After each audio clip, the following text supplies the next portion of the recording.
Sampah hari ini menjadi problem di banyak negara, tak terkecuali Indonesia. Salah satu yang saat ini menjadi sorotan adalah timbunan sampah yang mengotori dan mencemari laut.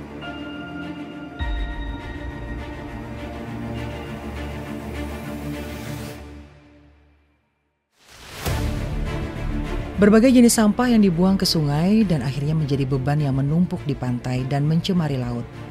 Menjadi pemandangan serius yang mengusik ekosistem dan rantai kehidupan dalam relasi antara laut dan masyarakat sekitar.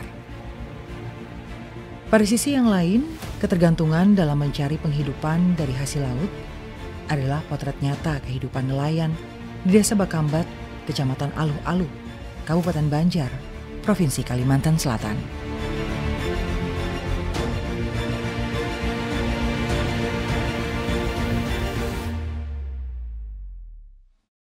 Bakambat, desa nelayan yang langsung berada di pesisir laut luas, adalah tempat hidup turun-temurun masyarakat yang sangat bergantung dengan potensi perikanan tangkap dari laut yang menjadi bagian tak terpisahkan dari keseharian mereka.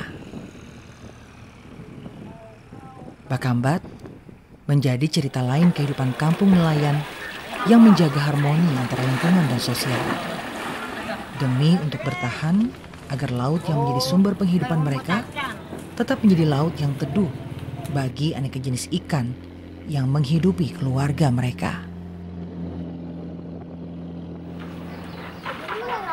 Sungai-sungai ini sesungguhnya adalah jalur transportasi utama masyarakat dengan kapal-kapal kecil yang hilir mudik.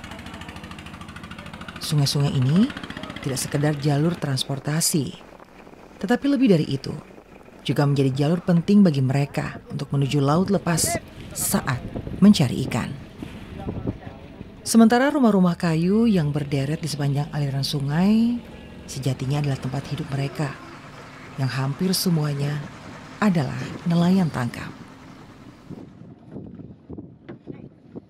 Jumlah penduduk kalau jiwa itu 1.456 jiwa. Jumlah kepala keluarga 446 kepala keluarga. Mayoritas penduduk di sini pekerjaannya nelayan. Sebagian bertani, sebagian nelayan. Cuman mayoritasnya tergantung hidup pada mencari ikan di laut. Hasil tangkapan seperti pekerjaan di sini orang bilangnya menunggu. Nah, kalau menunggu itu kan kalau bahasa Indonesia itu pasangan jero-jero. Nah, itu jaring pasang. Nah, itu hasil lautnya adalah udang bajang, udang papai. Nah, itu hasil tangkapan mereka dijemur dan dijual ke pengepul yang ada di daerah sini juga. Ya, terkait masalah dampak daripada penghasilan mereka. Kalau mereka membuang sampah sembarangan ke laut, sampah tersebut akan lari ke laut dan akan sedikit banyaknya yang namanya sampah berserakan di laut itu akan sedikit menghambat penghasilan mereka.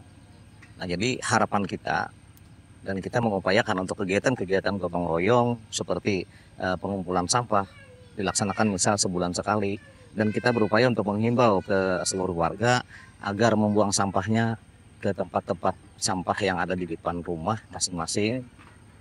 Kadang-kadang misal kan kita bungkus pakai kantong plastik tapi jangan dilempar ke sungai ataupun ke laut agar laut kita tidak tercemar dengan sampah.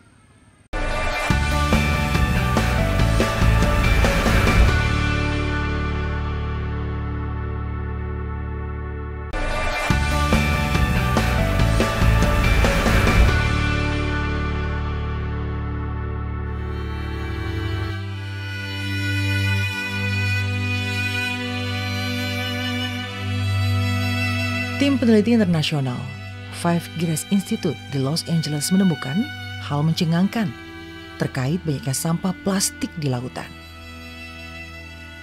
Berdasarkan pengamatan tersebut, hampir 12.000 kumpulan data tentang polusi plastik di seluruh dunia.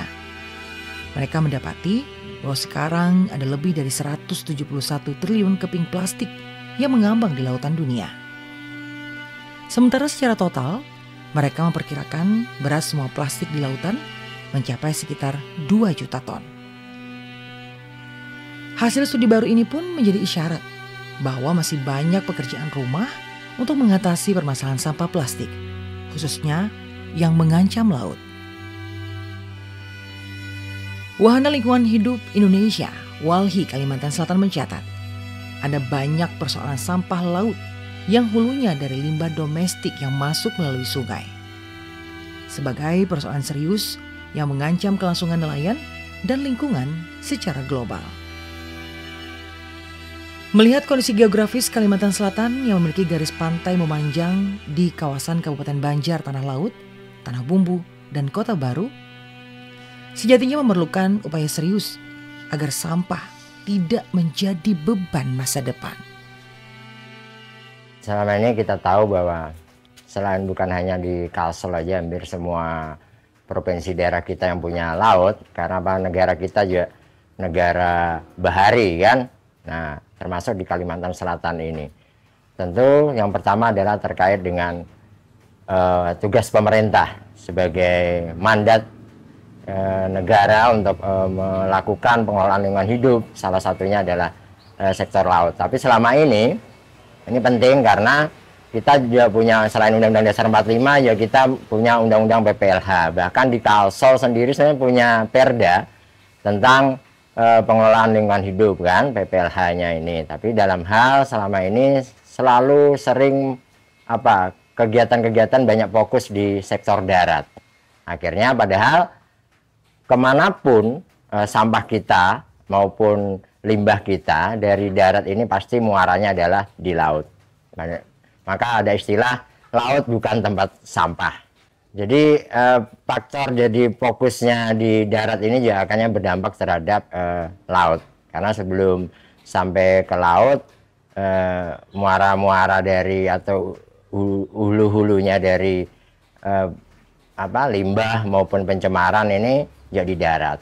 Dan dampaknya di laut ini adalah salah satunya adalah ekosistem pesisir, pulau-pulau kecil dia akan terdampak. Salah satunya adalah ekosistem laut, yaitu di sektor perikanan. Maka selama ini dampaknya salah satunya adalah nelayan ya semakin ke depan semakin ke tengah.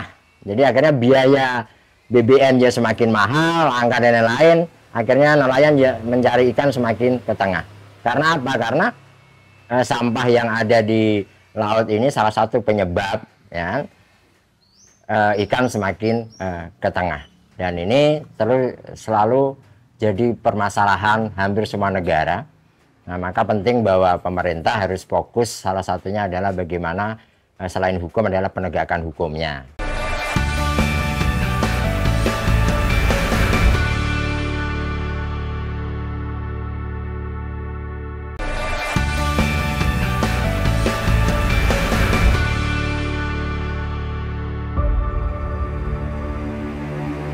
Saat menunggu waktu untuk melaut atau sambil merawat jala dan kapal yang akan mereka gunakan untuk menangkap ikan, komunitas nelayan Desa Bakambat ini menyisir aliran sungai hingga ke bibir laut untuk berburu sampah yang banyak mengapung di atas aliran air. Meski imbauan untuk tidak membuang sampah sudah dilakukan, namun tetap saja banyak sampah yang hanyut terbawa arus sungai yang saat air surut akan menumpuk di muara. Selain memperburuk pemandangan, juga menjadi sandungan bagi jala mereka saat menangkap ikan.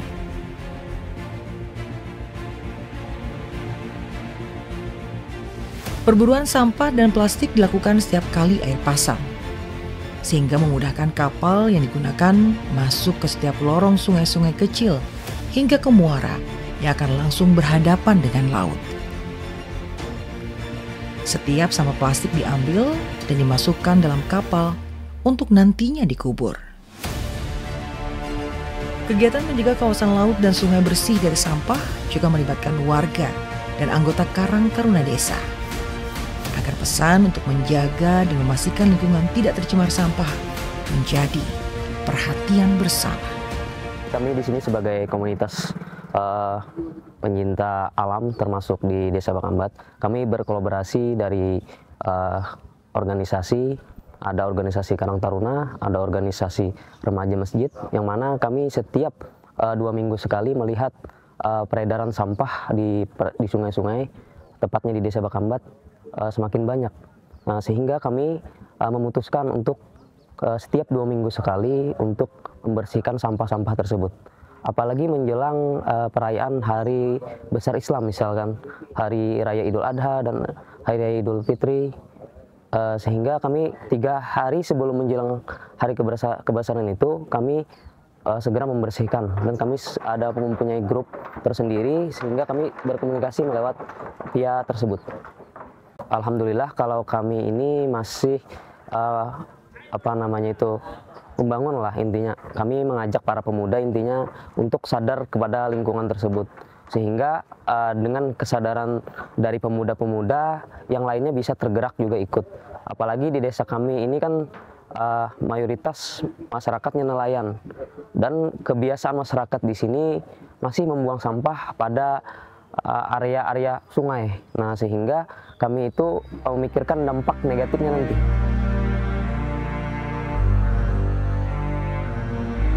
Selain berburu sampah, komunitas ini juga giat melakukan pemantauan tanaman rambai dan mangrove yang tumbuh di sepanjang tepian laut. Kegiatan menyisir hutan rambai dan mangrove serta memburu sampah yang masih sering masuk dalam kawasan hutan ini rutin dilakukan. Pentingnya hutan rambai dan kebersihan pantai dari sampah plastik adalah kesadaran bahwa laut yang menjadi sumber hidup ikan yang menjadi tangkapan nelayan harus dijaga demi masa depan mereka.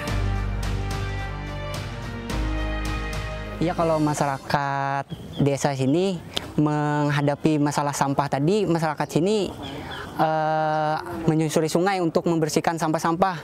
Itu tuh 2 minggu sekali yang untuk masyarakat sini membersihkan sampah, karena sampah itu berpengaruh untuk nelayan-nelayan. Masalahnya soalnya bisa masuk ke jaring nelayan. Jadi masyarakat antusias untuk membersihkan sampah di aluran sungai ini. Soalnya mau sampah itu ngepek ke desa-desa lain dan bisa masuk ke kota lain. Jadi masyarakat dan pemuda Karang Taruna itu antusias membersih sampah di sekitaran sungai ini. Kegiatan itu sudah dilakukan udah lama, yang kegiatan untuk membersihkan sampah di laut ini. Jadi masyarakat itu antusias, semua masyarakat berbondong menyusuri sungai untuk membersihkan sampah-sampah di sini. Iya, masyarakat sadar bahwa sampah itu sangat ngepek untuk warga lain dan masyarakat di sini yang untuk mayoritas nelayan di sini.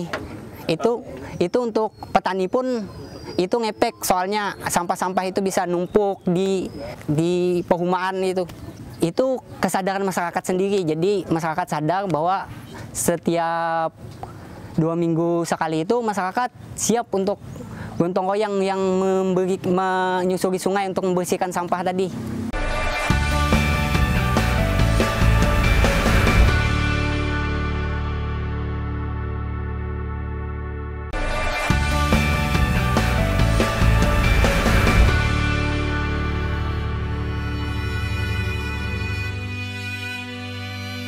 Sore mulai menjelang. Matahari perlahan mulai bergeser ke barat. Saatnya para nelayan bersiap pergi melaut untuk menangkap ikan. Saat sore hari, para nelayan akan berangkat membawa kapal dan jala mereka untuk melaut sepanjang malam dan baru akan kembali saat pagi esok. Menangkap ikan menjadi mata pencarian utama masyarakat Bakambat. Mereka menggantungkan harapan dari ikhtiar melaut yang mereka jalani. Saat musim dan angin yang bersahabat, hasil tangkapan ikan nelayan sangat melimpah. Laut benar-benar menjadi berkah hidup bagi para nelayan. Mereka sangat bergantung dengan hasil tangkapan ikan sebagai mata pencarian utama mereka. Jadi di sini mayoritasnya masyarakat Bakambat ini nelayan dan juga petani. Jadi biasanya dalam 1 tahun itu ada 3 musim. Musim nelayan dan juga musim petani. Karena yang utama mata pencarian di sini itu nelayan. Dan di sini macam-macam jenis nelayan di desa masyarakat, di desa Bakambat ini. Ada yang nelayan merawai, ada yang nelayan pakai jaring, dan juga ada yang pakai togo.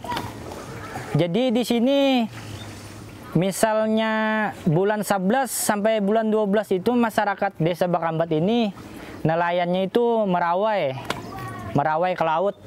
Jadi perjalanan dari kampung sini menuju laut itu ada yang 2 jam, ada yang 3 jam, yang paling dekat sama lautnya itu setengah 2 jam. Ada yang melaut ke timur, ke barat, karena susah cari ikan. Jadi kalau 1 tahun itu anginnya agak kencang, itu biasanya ikan-ikan pada banyak hasil tangkap nelayan kami. Jadi kalau merawai itu, nelayan itu harus pakai beli umpan dulu, modalnya agak banyak itu. Sama di sini juga kami beli di sini sama Bos Ipin. Jadi karena dia juga banyak menyediakan alat tangkap buat kami dan juga memodali kami. Itu ongkosnya sekitar 1 juta itu. Jadi sering kalau ada rezeki ya alhamdulillah, cuma tidak menentu juga. Dan kalau bulan 1 sampai bulan 11 itu sampai bulan 1 itu sampai bulan 3 biasanya kami itu nelayannya yang menggunakan rawai. Setelah itu lanjutlah musim bulan 3 ini musim agak kencang angin sudah. Jadi biasanya kami nelayan ini ganti lagi ke togo. Jadi kalau togo itu cuma menunggu, memasang, tinggal dipasang ke laut sama pakai sampai turus itu ditajak di pinggir alur Berito. Itu dekat sekali sama kapal itu. Jadi di situ kami tinggal memasang saja, jadi menunggu udang yang datang. Biasanya itu yang pencarian kami itu udang papai sama udang bajang. Ya itu. Kalau itu ada juga nelayan yang kerjanya yang punya alat tangkap togo dan juga alat tangkap jaring seperti ini. Saat sore, ketika matahari menjelang turun, muara menjadi titik transaksi antara nelayan dan pengepul ikan. Ikan-ikan akan berpindah dari kapal nelayan ke kapal pengepul yang setiap hari menunggu hasil tangkapan.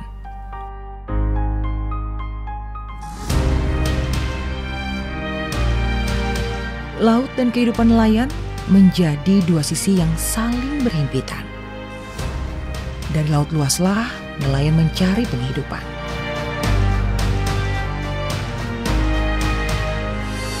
Selain di muara, sebagian nelayan lain juga menjual hasil tangkapannya di darat. Setiap hari ikan-ikan ini dikumpulkan untuk selanjutnya dibawa ke pasar dan tempat pelelangan ikan. Jenis ikan biasa yang didapat, ikan menangin, bawal, kakap putih, kakap hitam. Nelayan biasa berangkat dari sore hari, habis sholat asar berangkat, terus datang bisa tengah malam, bisa jam 2 malam, bisa jam 3. Kadang kalau hasil tangkapannya sedikit bisa sampai pagi lagi datangnya. Ulun juga ada punya kapal sendiri lah, ada 3 buah kapal. Terus yang jalankan itu keluarga sendiri lah buat melawat. Jadi hasil tangkapannya dijual ke ulun. Jadi ulun yang pembeli ikannya. Ada musim tertentu di kampung ulun ini ada alat tangkapnya, ada rawai, ada togo, ada jaring. Biasa kalau biasa mancing itu rawai itu kan yang kawat banyak itu kan biasanya musimnya itu mulai bulan 1, bulan 2 lah sampai bulan 6, bulan 7 itu kan habis musim rawai itu kembali musim jaring, musim udang juga musim udang togoan itu nah, udang rebon. Kan udang itu kan biasa dibikin terasi lagi. Kalau umpama musim hujan itu kan kalau ndak bisa jemur jadi dibikin terasi udangnya. Memang nelayan di sini memang pekerjaannya memang petani dan nelayan. Cuma kebanyakan di sini hasilnya kan hasil laut di sini. memang kerjanya semua kerja laut. Karena dekat sama laut sini Pak, pesisir pantai Muara Banjar di sini. Jadi mayoritas semua di sini kerjanya kerja melaut, petani. Jadi bergantung dari hasil laut dan hasil tani juga. Laut dengan segala ekosistem yang ada menjadi kesatuan hidup yang saling bergantung dan mempengaruhi. Menjaga lingkungan pantai dan laut dari sampah plastik dan memastikan tanaman rambai sebagai habitat hidup ikan tetap lestari menjadi tanggung jawab yang harus terus dirawat. Ya, makanya ini tugas kita semua, terutama tadi saya bilang adalah bagaimana meminimalisir dampak dari sampah yang ada di laut. Nah, pertama selain pemerintah, yang kedua adalah bagaimana peran serta masyarakat. Karena di undang-undang kita termasuk kita masyarakat juga punya kewajiban untuk ikut terlibat, ya kan, dalam hal bagaimana menjaga lingkungan. Bahkan bagi pejuang lingkungan ya punya undang-undang pasal 66 di undang-undang PPLH itu, setiap orang yang memperjuangkan lingkungan hidup yang baik dan sehat tidak dapat digugat secara pidana maupun perdata misalnya. Nah, tapi dalam prakteknya, nah tentu ini menjadi isu yang bersama aja, bagaimana masyarakat juga nggak usah takut gitu kan kalau untuk terlibat dalam hal kelestarian lingkungan termasuk di laut tadi. Kenapa? Karena selama ini laut ini juga salah satunya adalah bagaimana nelayan dan masyarakat juga bisa berkolaborasi.